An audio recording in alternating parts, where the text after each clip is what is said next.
E para a exposição desta noite, teremos como reflexão o tema Resignificando a Caridade. E como expositor, é uma alegria receber o nosso amigo Jomar Gontijo. O Jomar é fundador e presidente do GEC, Grupo de Educação, Ética e Cidadania. Há muitos anos, trabalhador incansável do Espiritismo, mestre em educação, adquiriu grande respeitabilidade, principalmente na área da educação e da ética espírita. Portanto, Jomar, seja bem-vindo. Uma excelente palestra. Muito obrigado.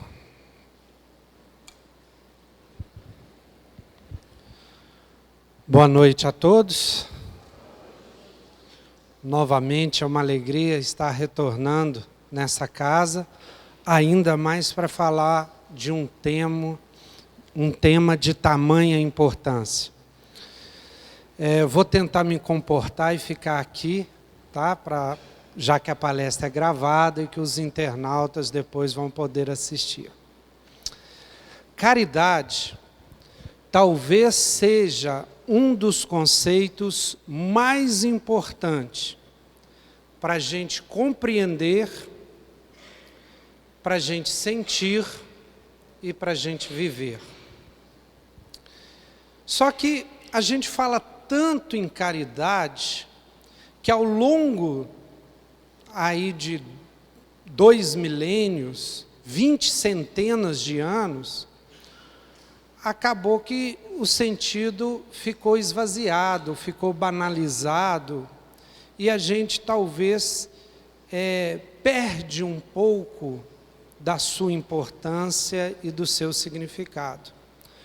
Então, na palestra de hoje, nós vamos tentar retomar o que é essa essência daquilo que a gente, principalmente nós espíritas, referenciamos usando a palavra caridade. Então, primeiramente eu vou falar de um aspecto mais intelectual da caridade, depois eu vou falar do sentimento, então razão e sentimento, depois eu vou falar um pouco das manifestações da caridade no mundo atual, no mundo de hoje no Brasil. Aí eu vou falar um pouco dessas características da nossa contemporaneidade. E finalmente eu vou falar um pouco da materialidade da caridade e de alguns tipos de caridade. Bom, vamos iniciando um pouco, tentando entender no aspecto racional o que vem a ser a caridade. A caridade é um conceito, né? Um conceito muito importante que vem a significar alguma coisa. Tão importante que Allan Kardec, no capítulo do Evangelho segundo o Espiritismo, ele intitulou-se Fora da Caridade não há salvação. É um capítulo muito famoso. Na verdade, ele disse isso, ou intitulou-se dessa forma, porque na época dele tinha uma frase muito comum que era fora da igreja não há salvação. E até hoje algumas igrejas, elas fazem ou praticam este chavão, fora da minha igreja não há salvação. Hoje a gente tem que ler salvação como evolução espiritual, né? E a frase é, fora da caridade não há evolução espiritual. Então, o que é essa coisa, o que é esse algo tão importante que se a gente não alcançar isso, a gente não evolui. A gente não vai deixar de ser, né, os animais humanos e transformar-se em humanos anjos. Né? Passar dessa etapa de provas e expiação e ir para uma etapa de regeneração. Então, para a gente entender a caridade, a primeira coisa que a gente tem que entender é ser humano, que é ser humano. Então, a gente já cai para o estudo do ser. E aí tem duas concepções na história da filosofia a respeito do ser humano. Uma concepção muito positiva e uma concepção muito negativa. Uma concepção pessimista e uma concepção otimista. A concepção pessimista do ser humano, ela foi desenvolvida por Hobbes, um filósofo inglês do século XVII, que escreveu um livro chamado Leviatã. E nesse livro ficou muito famoso uma frase dele, que chama assim: o homem é o lobo do homem. Homo homini lupus, em latim. Significa que, na teoria dele, que é uma teoria de construção do Estado, que no estado de natureza, o homem era um contra todos. Cada um por si, todo mundo numa confusão danada. Daí a necessidade da criação de um Estado, de um contrato social, para tirar o homem dessa condição e transformar o homem num animal civilizado. O Estado, então, impediria que o homem fosse o lobo do homem, porque é um estado de natureza dele. Já a concepção mais otimista é a concepção do Rousseau. Rousseau tem uma ideia diferente. Rousseau acredita que o ser humano é um ser bom por natureza. E quem estragou o homem foi a civilização, foi a sociedade. Que em natureza o ser humano era bom e que essa sociedade acabou estragando o homem. É a concepção de Rousseau. E aí eu pergunto para vocês, qual seria a concepção do ser humano para o Espiritismo? O ser humano é bom ou ele é ruim? Ele é o lobo do homem, o homem é o lobo do próprio homem, ou o homem, ele é naturalmente, essencialmente bom, e é exatamente a nossa sociedade que vai estragando o homem, tornando ele cruel, mau? O que vocês acham? Positiva ou negativa? Levanta a mão só para mim ver quem acha que a concepção espírita é uma concepção otimista de homem. Agora levanta a mão quem acha que a concepção espírita é uma concepção pessimista do homem. Então, muitos levantaram na otimista, um só levantou na pessimista e muitos não levantaram, né? O que acontece? A concepção espírita de homem é a concepção cristã. A ontologia e a ética espírita é exatamente igual à ontologia e à ética cristã. Então, para o Espiritismo, assim como para Jesus, o homem é espírito em essência. Para Jesus, vós sois deuses, seja perfeito como vosso Pai o é. Então, Jesus tinha uma concepção do ser humano que era, nós como ele, tudo que eu faço podereis fazer melhor, poderíamos ascensionar e chegar ao máximo de perfectibilidade. O Espiritismo, então, fomos criados simples e ignorantes, somos perfectíveis e vamos avançando na evolução. E a lei de Deus está escrito na nossa consciência.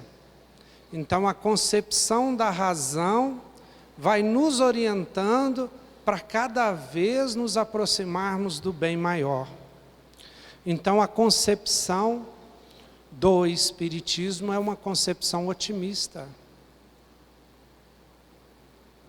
Então, a caridade só faz sentido se eu acreditar que o outro é bom, ou que tem a possibilidade de ser melhor do que ele já é. Se eu não acreditar nessa possibilidade, para que fazer caridade?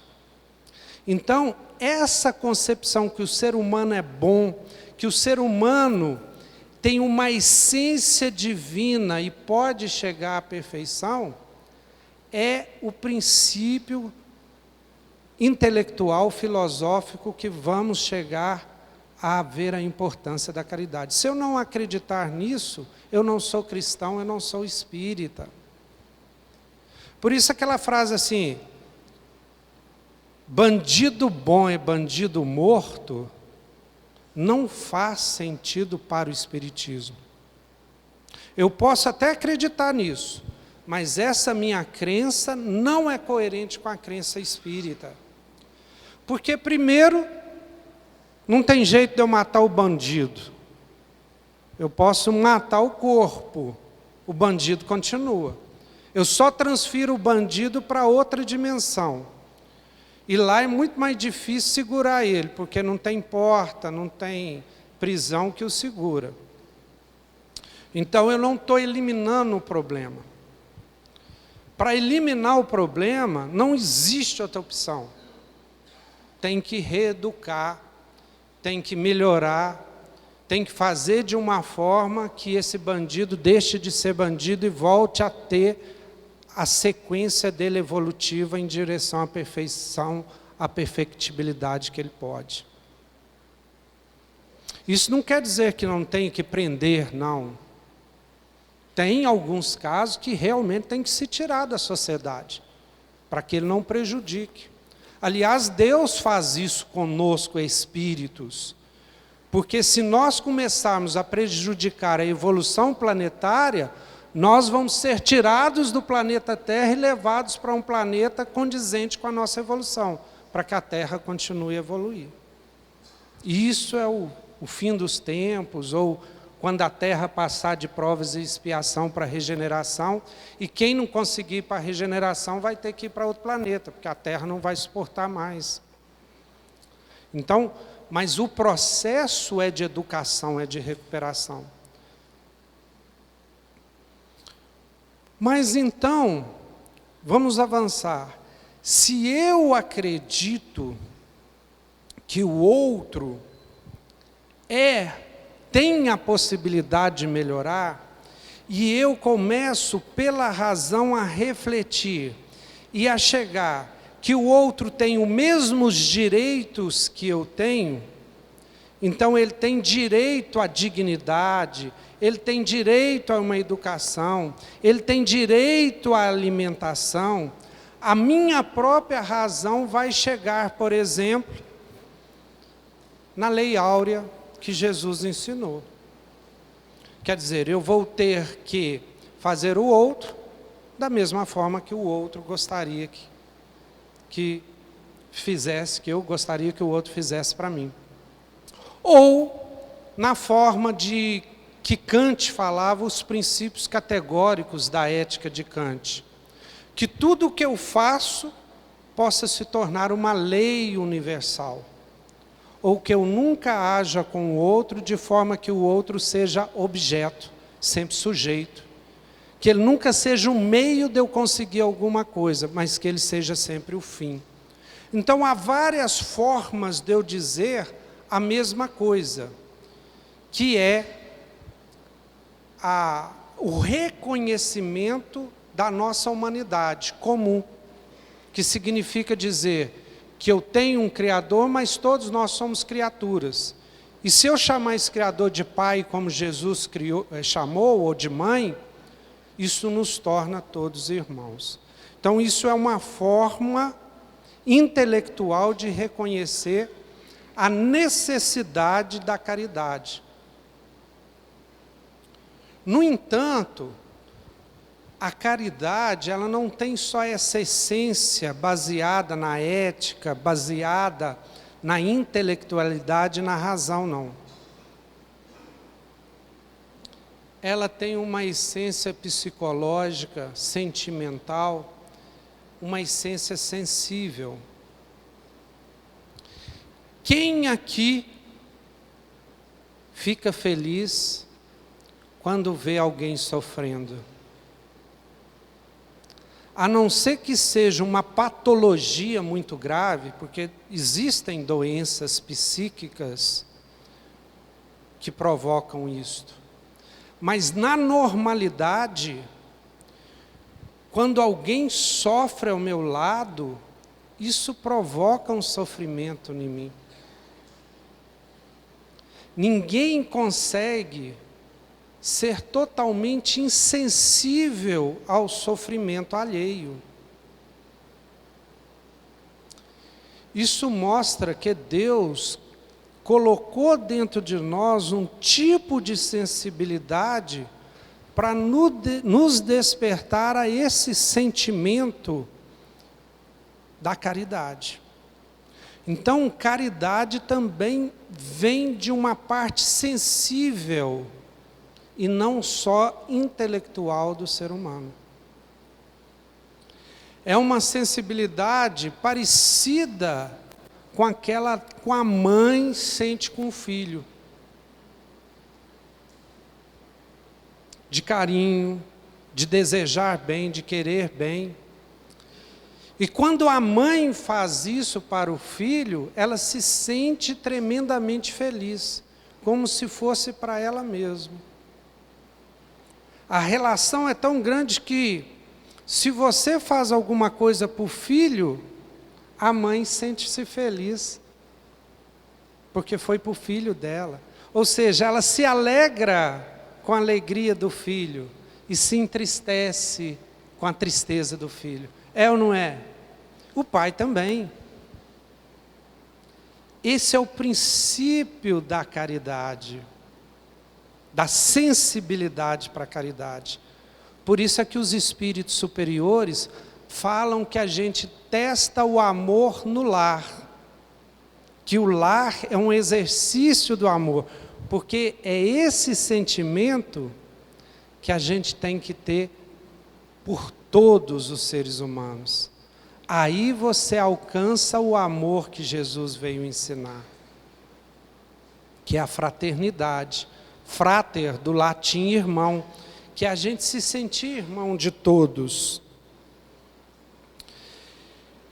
E ninguém, então, está feliz no universo se tem alguém ao seu lado sofrendo. Por isso que a felicidade ainda não é do nosso mundo, do planeta Terra, porque quantos ainda estão sofrendo no nosso planeta? E nós só vamos alcançar o mundo de regeneração quando a gente conseguir eliminar esse sofrimento mais pesado e mais duro que ainda tem no planeta, porque senão nós não vamos conseguir ser felizes. Enquanto tiver gente morrendo de fome no mundo, enquanto tiver gente abandonada no mundo, isso aqui não vai ser planeta de regeneração. Mas avancemos. Este sentimento, é um sentimento tipicamente humano e esteve em todas as épocas do passado até hoje e vai continuar havendo. Só que agora nós temos que refletir um pouco que esse sentimento, que a gente está chamando de caridade, que Jesus ensinou e chamou de amor, e que vários outros falaram, altruísmo, solidariedade, a sua manifestação é diferente, de acordo com o lugar, de acordo com a sociedade, de acordo com a cultura e com as necessidades daquela época. A caridade feita na época de Jesus era uma. A caridade hoje, num país de primeiro mundo da Europa, é uma. lá na África é outra, na China é uma, agora aqui é uma. Então, se eu tivesse, por exemplo, talvez naquela cidade da China que está passando por aquele coronavírus, eu tinha que expressar esse sentimento de solidariedade, de amor, de caridade, de acordo com as necessidades lá. Como agora no Brasil hoje, eu tenho que descobrir como que eu vou manifestar esse sentimento. Então vamos dizer agora, aconteceu um tanto de problema referente às chuvas lá em Belo Horizonte, algumas cidades nossas aqui, a Itapecerica ali. Como é que eu, com essa minha sensibilidade, vou ajudar diante desse desastre agora?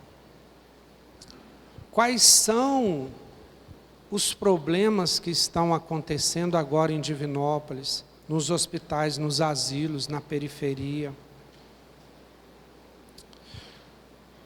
Quais são os problemas sociais que a nossa cidade está enfrentando e que talvez uma ajuda minha possa significar algum bem social?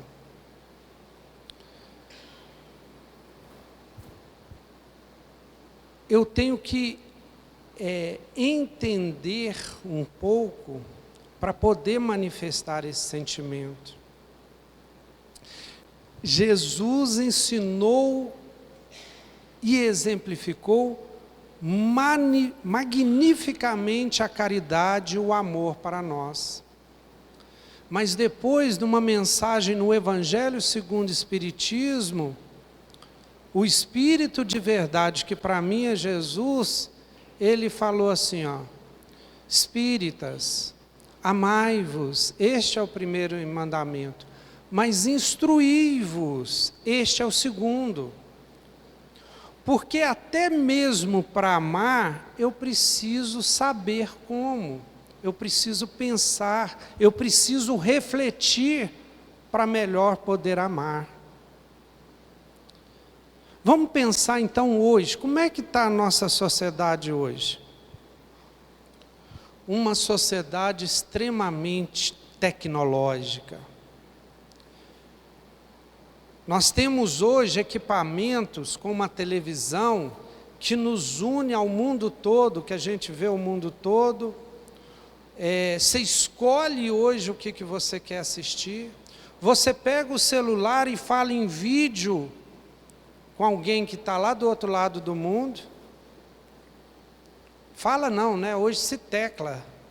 A gente está perdendo a capacidade de falar e teclando com um dedão, num dedo só, e mais tecla do que fala. Eu não entendo, na minha época era tão bom conversar, né? Hoje eles preferem teclar do que conversar. Mas une um distante e separa um perto. Muitas vezes você vê uma família de 4 pessoas numa mesa jantando junto e os 4 mexendo com o celular, falando com outras pessoas em outros lugares e não aproveitando aquele momento que estão ali os 4 para compartilhar e debater. Que tipo de caridade que esse mundo precisa? Hoje nós vivemos num mundo de intenso individualismo. As pessoas querem viver em apartamentos sozinhos, pequenos apartamentos. As pessoas não querem ter mais filhos. Se tiver um já é muito. 2 nem pensar. Famílias cada vez menores. Carros cada vez menores. Um hiper, super individualismo. Que tipo de caridade que essas pessoas individualistas precisam? Hoje as pessoas estão sofrendo de depressão. São pessoas que estão isoladas, solitárias. Talvez aí busca televisão e tecnologia para fugir de uma solidão interna. com pouco convívio humano. Muitas vezes se empanturram e têm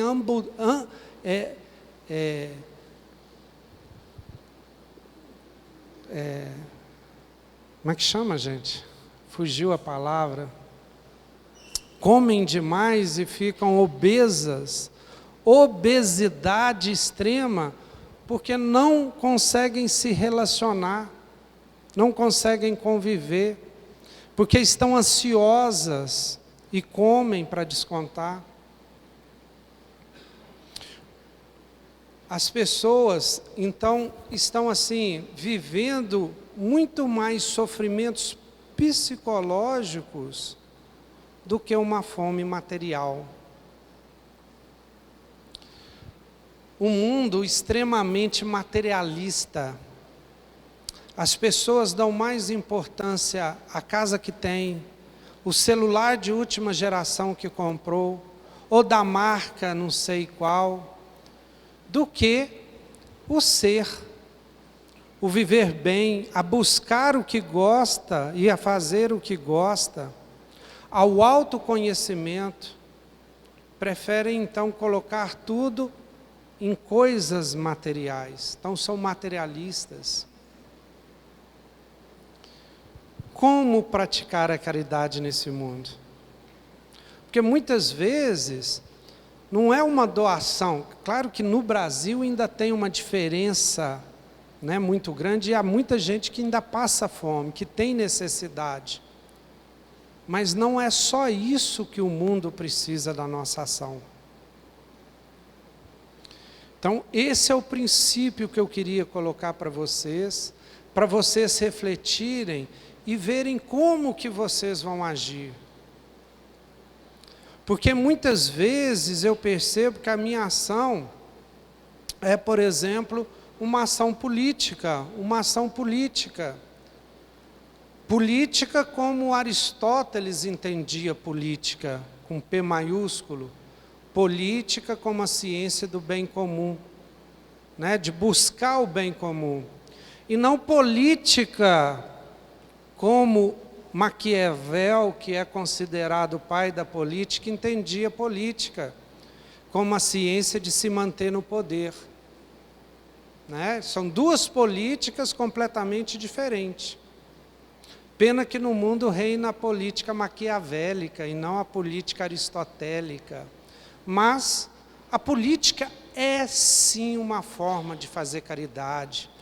Quem tem peito, né? Quem tem força, quem tem fôlego para entrar na política, que entre na política e exerça esse sentimento de caridade na política.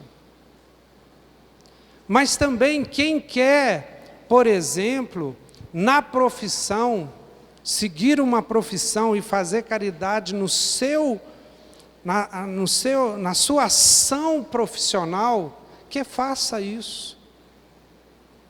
Com um colega de trabalho, né? Tem umas profissões que ajudam mais, o professor que lida com tanto, o psicólogo, o médico, né? Mas todas as profissões, no trabalho, você tem oportunidades diárias de exercer a caridade, porque Deus oportuniza todos os dias dezenas, se não centenas de oportunidades de você agir com gentileza, de você dar um abraço cheio de energia, de você falar uma palavra que toque, que anime, que dê esperança, que erga a pessoa que está caída, espiritualmente caída, e você dá uma esperança para ela. Então, caridade a gente faz diariamente nesse sentido, com essa sensibilidade. Então, vamos pensar no nível de materialidade que eu posso exercer a caridade. Primeiro nível é o nível espiritual. é o nível do pensamento. Eu começo a exercer a caridade pela prece, pela oração. Quando eu já peço a Deus, peço para os espíritos superiores para guardar aquela pessoa, para dar força para aquele parente que está no hospital, para ajudar aquela pessoa que está acamada, alguém que está desesperado, um amigo que eu sei que está deprimido. Então, quando eu faço uma prece à noite, quando eu coloco alguém nas minhas orações, é o primeiro nível de caridade. E essa caridade já é super importante para ela e para você. Para a pessoa que você pediu, é só ler lá André Luiz, quando ele vai explicar a força da prece intercessória. Aliás, o André Luiz dá o exemplo dele mesmo, de alguém que ele atendeu, meio à força, nunca cobrou e que sempre fazia oração para ele desencarnado. Então a prece intercessória tem valor sim. E mais para você que faz a prece, porque você está desenvolvendo a sua mediunidade, está desenvolvendo e ampliando as suas vibrações, você está se ligando a espíritos superiores, que são espíritos que têm bondade, que querem ajudar, que de alguma forma se aproxima de você, e a presença dos bons fazem o que com os maus? A presença dos bons, os maus não se aproximam. Então essa prece, que é esse primeiro nível de caridade, é muito importante. O segundo nível de caridade, é isso que eu estou fazendo aqui agora, falar. Já é quando o pensamento se materializa e se torna palavras. Como são importantes a palavra. A palavra consola. A palavra pode retirar alguém do abismo, pode esclarecer, pode levar esperança a quem está desesperançado, pode animar alguém que está desanimado, que tenha desistido de tudo. Então, quanto que nós, com as nossas palavras, podemos orientar, soerguer, auxiliar, esclarecer. Mas cuidado, que a palavra também, a gente pode falar mal dos outros, pode reclamar, né? Pode usar a palavra de um jeito ruim, como o pensamento também, né? Mas então vamos buscar usar a palavra nesse sentido da caridade, de auxiliar os outros, de fazer o bem com elas. E finalmente, o terceiro nível de caridade, que é o nível que nós reencarnamos para praticar, que é a ação, que é realmente fazer, que é realizar obras, né? A fé sem obras é morta. Então, é o momento de fazer. Então, o que fazer? A forma mais simples de fazer caridade é dar algo. Dar algo. Você pode dar uma esmola, você pode dar uma cesta básica, você pode dar uma camisa, você pode dar um dinheiro, você pode dar alguma coisa. Mas a gente tem que tomar cuidado com essa caridade. Porque simplesmente dar algo pode significar ou pode nada significar para você. A esmola, por exemplo, muitas vezes você pode dar para se livrar do mendigo. Você pode dar para algum tipo de ostentação. Você pode dar para tirar a sua consciência fora. Por isso que Jesus, ele alertava muito quanto a essa caridade de dar. Ele preferia o óbolo da viúva, que era pequenininho, ao do fariseu, que dava um tanto de moeda e essas moedas tiniam.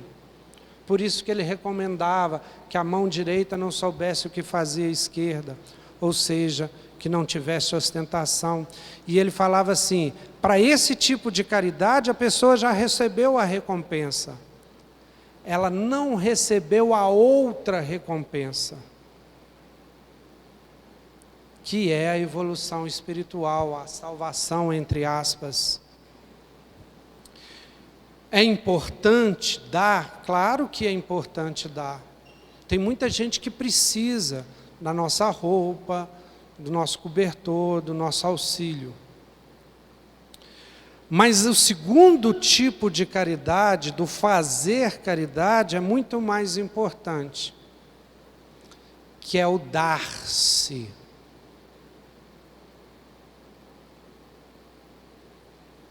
Esse é o tipo que realmente vai mostrar que você está desenvolvendo a sensibilidade, que você está se esforçando, e é o tipo que realmente faz você evoluir. O dar-se, o dar de si mesmo. É quando você dedica o seu esforço, é quando você coloca ali o seu coração, as suas intuições, e você realmente realiza alguma coisa que tem validade não só para o outro, mas para si mesmo. Vou dar alguns exemplos. Este não é meu, não. Eu ouvi de uma palestra do Simão Pedro. Simão Pedro é um amigo muito querido de Patrocínio, conhecedor do Evangelho, já esteve aqui no CETESP, e eu escuto ele há bastante tempo. E ele contou que uma vez, lá na casa espírita dele de Patrocínio, que chama Mansão do Caminho, que segundo ele é cover, não é a Mansão do Caminho, né? Mansão do Caminho cover, que chegou uma vez um pintor de casa, na época do Natal, e que pediu uma cesta básica, porque na casa dele não tinha o que comer, que ele estava muito tempo sem emprego, sem arrumar serviço, e que o filho dele tinha perguntado para ele se eles não iam ter uma ceia de Natal, um almoço, e que ele não tinha dinheiro para comprar, e que ele então estava indo ali pedir alguma coisa para que pudesse levar para casa naquele dia. E se conta o Simão que ele tinha um corcel velho caindo aos pedaços e que tinha até dado a chave como garantia que ele um dia iria ali pagar. Aí o Simão ligou para alguém, né, explicou o caso, e rapidamente essa pessoa chegou com um tanto de mantimento para ele fazer o almoço lá de Natal na casa dele. Porque ele tinha falado com o filho que tinha arrumado serviço e que ia no supermercado comprar as coisas. Foi o que ele falou para o filho dele. Aí essa moça trouxe um tanto de coisas para ele, deu para ele, né? E aí a hora que ele estava indo embora, ela falou, não, peraí. E tirou da sacola dela um tanto de sacolinha de supermercado e colocou todos os mantimentos em sacolinhas de supermercado e falou assim para ele, você não falou para o seu filho que você ia no supermercado comprar? Então você vai levar em sacolinha de supermercado. O mantimento ela deu alguma coisa. A sacolinha do supermercado, ela deu dela. Ela teve a sensibilidade e ela deu ali o amor, o cuidado, o carinho, como se uma mãe fizesse para um filho. Então, essa pessoa sim, já entendeu. Ela fez para aquele pintor que era desconhecido dela, o que ela faria para um filho dela. Então, isso é a caridade de si, que é possível a gente fazer desde que tenha essa sensibilidade, esse carinho, esse amor para ajudar.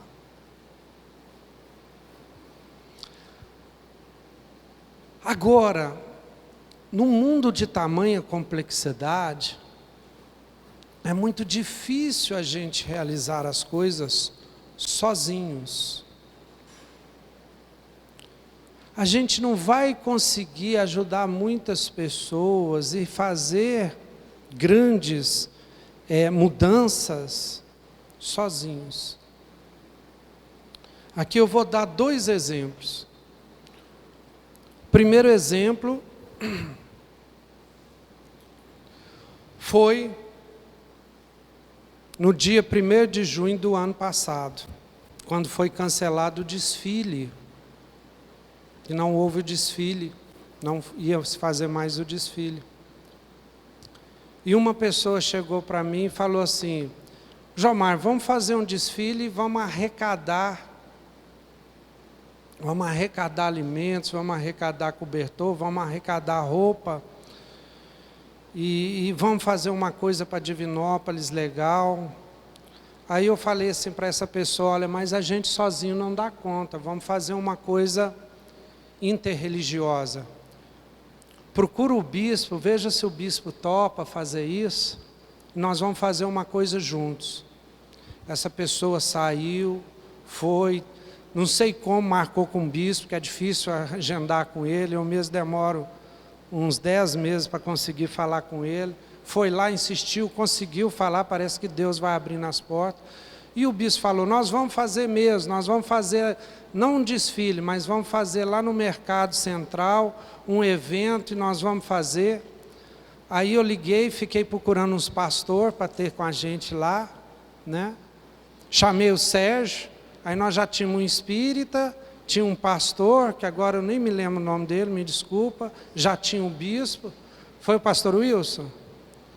Então, o pastor Wilson, o bispo, o Sérgio Bebiano daqui, e fizemos um dia, né, no dia 1º de junho, um dia de caridade. O bispo falou, o pastor Wilson falou, o Sérgio Bebiano falou, arrecadamos um tanto de coisa.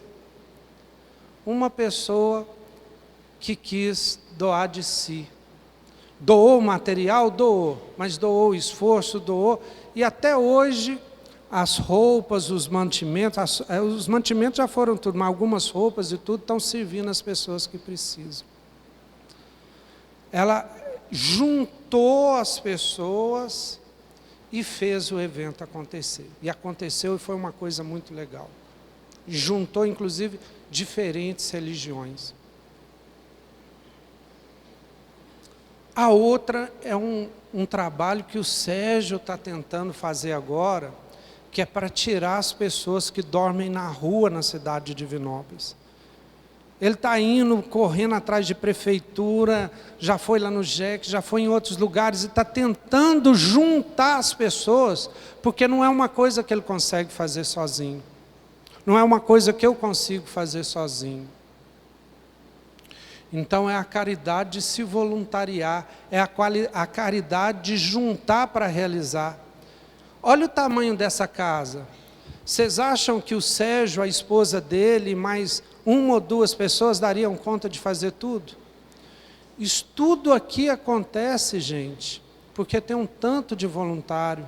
Tem voluntário passista, tem voluntário na recepção.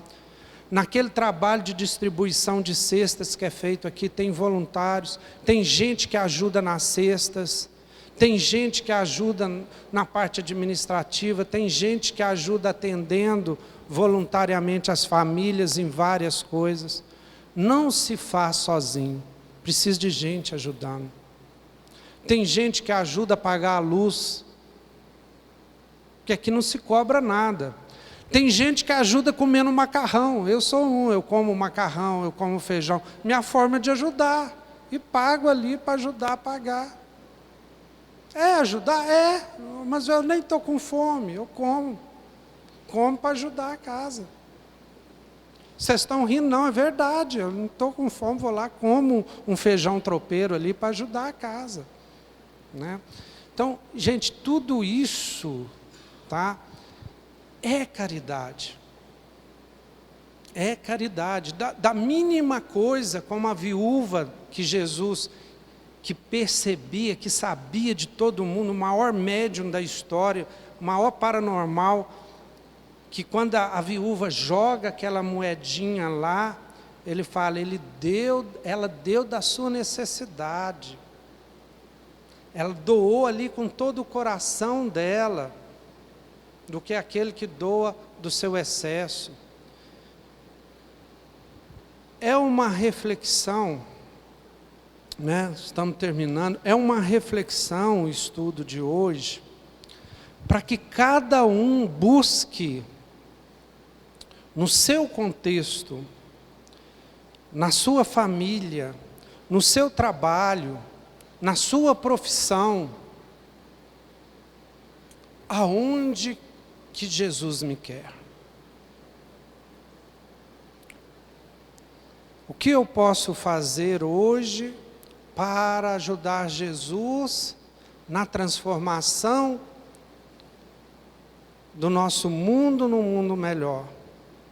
Porque se eu ajudar na minha casa, no meu bairro, na minha escola, no meu trabalho, na minha cidade, eu já estou ajudando Jesus nessa transformação.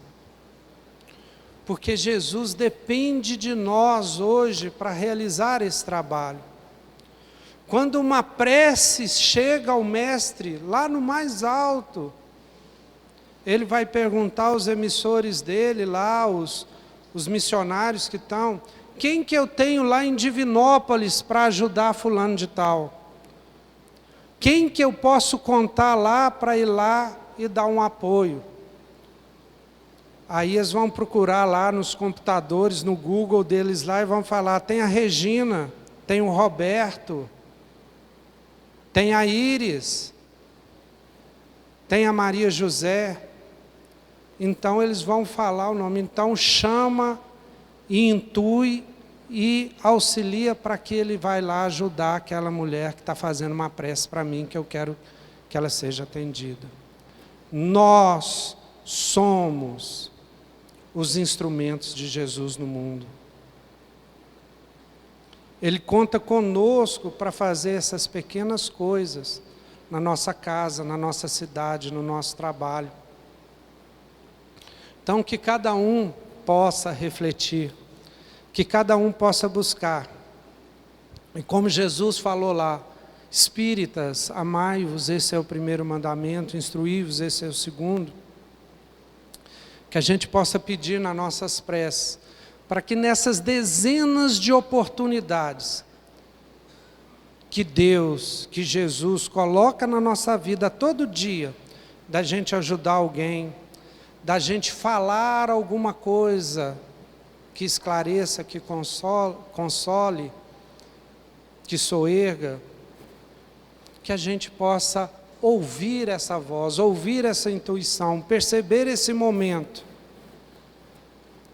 e refletir, pensar, vibrar amor, falar amor e agir com amor. Muito obrigado, senhores.